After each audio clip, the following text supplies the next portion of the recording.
Escuela de Negocios, Universidad Conrad Lorenz. Historia del comercio exterior en Colombia. Docente Joaquín Villegas. Para hablar de la historia del comercio exterior en Colombia, es necesario analizarla desde distintas fases para poder comprenderla. En este caso, para hablar de los orígenes del comercio exterior en Colombia, hemos realizado una sencilla división en tres fases para su adecuada comprensión. La primera de ellas, denominada economía colonial o economía minera, una segunda fase denominada la Nueva Granada y el origen del virreinato, y una última fase denominada independencia y aparición de nuevos mercados para dar entrada al eje cafetero.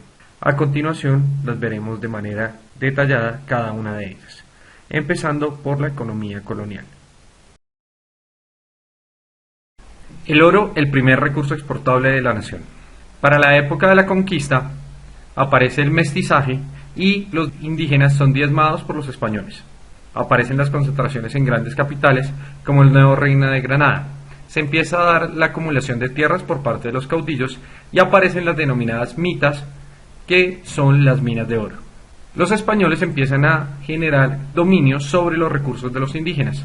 Allí es cuando hablamos oficialmente de la conquista. Los españoles no buscaban ampliar la frontera agraria. De hecho, esto fue un fenómeno que vino solo a verse manifestado como tal hasta el siglo XVII. Las regiones bajas y los valles permanecieron vírgenes hasta mediados del siglo XIX. Los españoles solo buscaban las tierras altas en donde encontraran nuevas mitas para abastecerse de oro. Para el siglo XV, Europa está experimentando un aumento demográfico amplio, hay un gran crecimiento urbano y empiezan a aparecer las riquezas económicas, las grandes concentraciones de capital por parte de los nobles. Por ello, para la época, Europa, de acuerdo a lo que acabamos de mencionar, está enfocada en tres actividades que para ellos son relevantes y apoyarán su crecimiento en el futuro. La primera, encontrar un punto de conexión entre Occidente y Oriente, para así poder abastecer la demanda de productos por parte de Asia. Segundo, impulsar comercialmente el Atlántico tras haber encontrado la ruta del descubrimiento. Y tercero, desarrollar centros comerciales para el desarrollo del Mediterráneo y el Mar del Norte, ya que los principales puertos y centros de comercio estaban concentrados en Hamburgo, Amberes y Sevilla. Para la época hay un gran auge por la búsqueda de nuevas materias primas consideradas esenciales para las manufacturas en Europa. Las materias primas hasta el momento tenían como origen Oriente, el cual para los europeos se consideraba un cementerio para los metales preciosos. Asia solo aceptaba oro a cambio de las materias primas, por lo tanto era permanente la balanza deficitaria para Europa. Asimismo, España y Europa en general pierden con la ocupación del norte de África por parte del Islam la fuente de oro del Sudán, la cual era la principal proveedora de oro para el pago de dichas materias primas.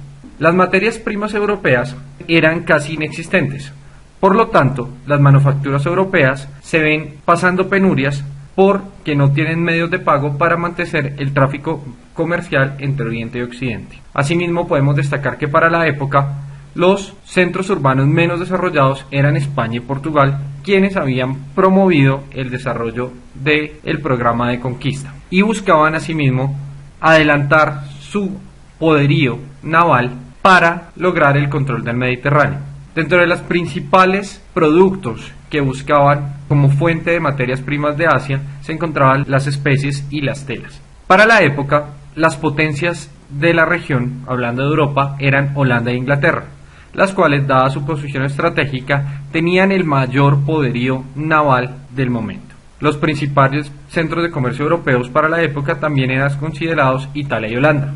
Ya cuando España empieza a hacer el desarrollo de la explotación de las mitas en los nuevos territorios descubiertos en América, se da cuenta que la importación de dichas fuentes de oro es demasiado costosa.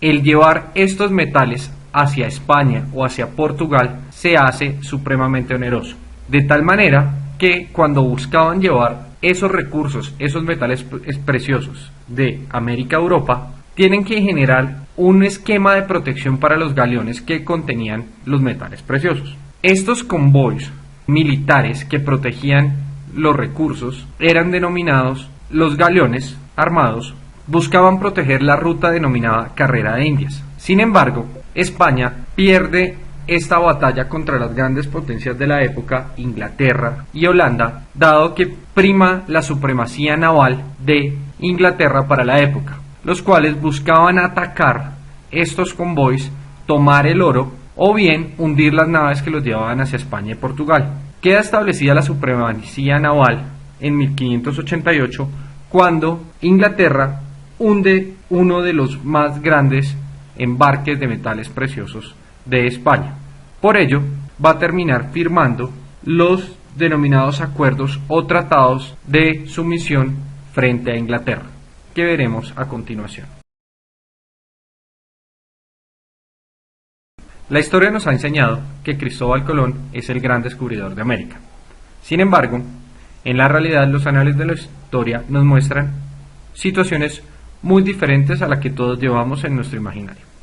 Cristóbal Colón, un comerciante italiano que para la época se encontraba en quiebra, busca patrocinar este viaje hacia la búsqueda de nuevas fuentes de materias primas, buscando la nueva ruta de Indias.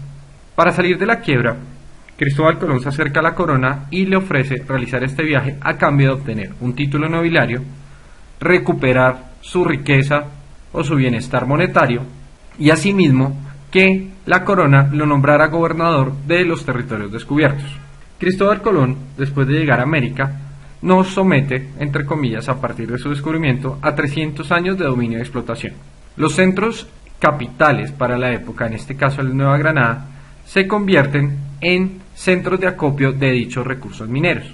Allí es cuando empezamos a hablar de los diferentes ciclos mineros que se presentaron durante la época de la colonia. El primer ciclo minero está caracterizado por una mengua o una disminución de la población indígena y negra, lo que se denomina en la historia como los ciclos reales de minas. Allí vamos a darnos cuenta que la mayoría de la mano de obra productiva es llevada a las minas para la explotación, así que se hace escasa la mano de obra para la agricultura. Estamos hablando del siglo XVII. Encontramos un segundo ciclo minero hacia el siglo XVIII que centra su operación en Chocó y parte de Antioquia, que es el descubrimiento de los mayores recursos auríferos para la época.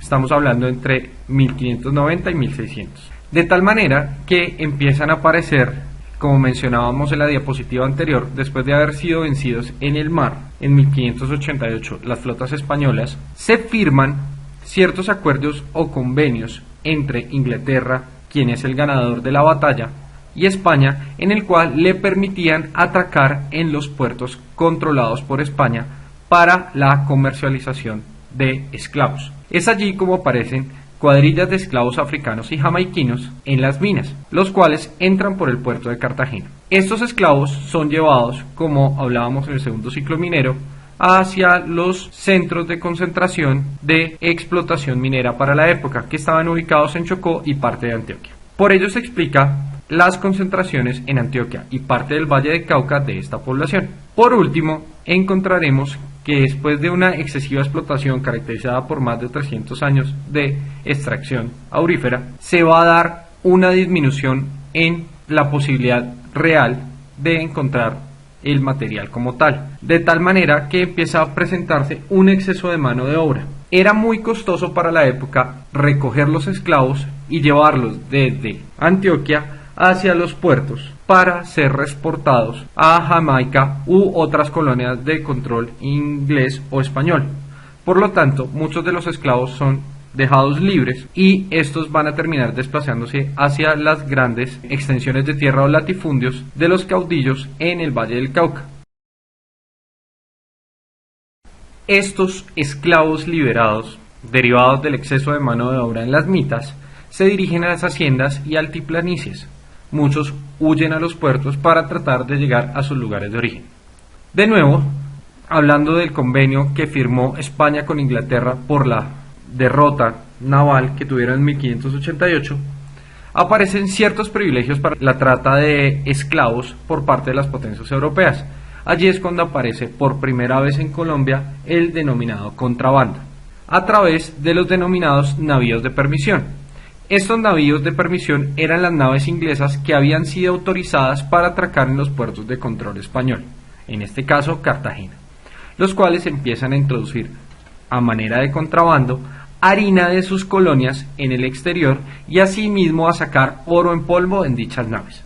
Para el siglo XVIII vamos a empezar a ver un declive del Imperio Español, y estamos hablando de un declive político y económico. Se empieza a ser demasiado oneroso y no sostenible el mantenimiento de los dominios en América y las colonias españolas. Asimismo, España se embarca en guerras con sus vecinos como Francia e Inglaterra. Adicionalmente, para la época, Carlos V y Felipe I solicitan onerosos préstamos a una de las familias más ricas de Europa, la familia Früher, de origen alemán, los cuales no pueden sostener ni pueden hacer el pago de los mismos, llevando a la quiebra a la familia alemana y asimismo llevando a la decaída y terminación del dominio español y el imperio. Por eso podemos ver que, como conclusión, toneladas de oro y plata fueron enviadas a Europa para fortalecer sus economías, no la nuestra, hablando de Colombia. Tanto así que ni siquiera el puerto de Cartagena percibió un beneficio alguno de este comercio que se estaba llevando a cabo allí.